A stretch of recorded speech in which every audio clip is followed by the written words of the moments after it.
Welcome to the REI Foundation Podcast, where we cover all the steps and strategies to make your real estate dreams a reality. Now your hosts, Jason and Peely. Hi, everybody. Welcome again to the REI Foundation Podcast with Jason and Peely. Today is Multifamily Monday.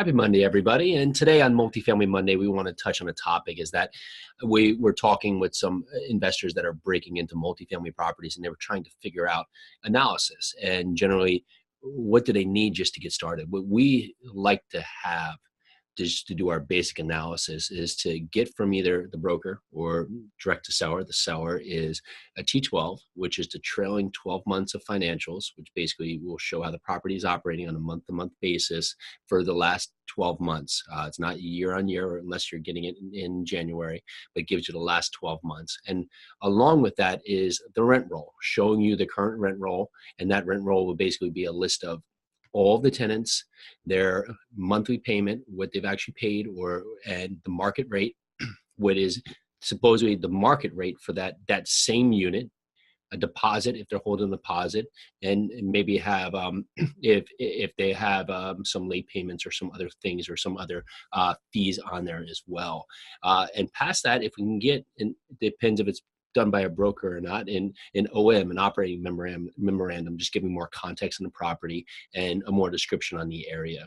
Those would be the three things on a basic level that we would want to get for our analysis. And we could back our way in without that, but our preface always to sellers or brokers is if we don't at least have the T12 and rent roll, we're going to make assumptions, and those assumptions will be better how specific we are with the area. But ideally, knowing what the property is doing, we're able to give them a more outlined offer if it makes sense to us, and really just have less questions, even though we're going to ask a ton, coming to the initial talk about their property in general.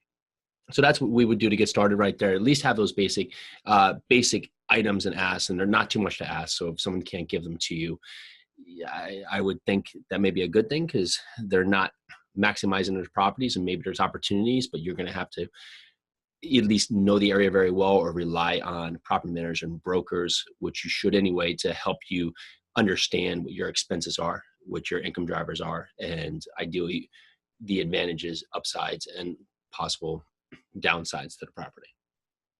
Thank you so much for that, Jason. And this is the REI Foundation Podcast with Jason and Peely. Thank you so very much for listening. Talk to you later. Bye now. Thanks for tuning into the REI Foundation Podcast. Check back next time for more awesome tips and strategies to launch your new you in real estate.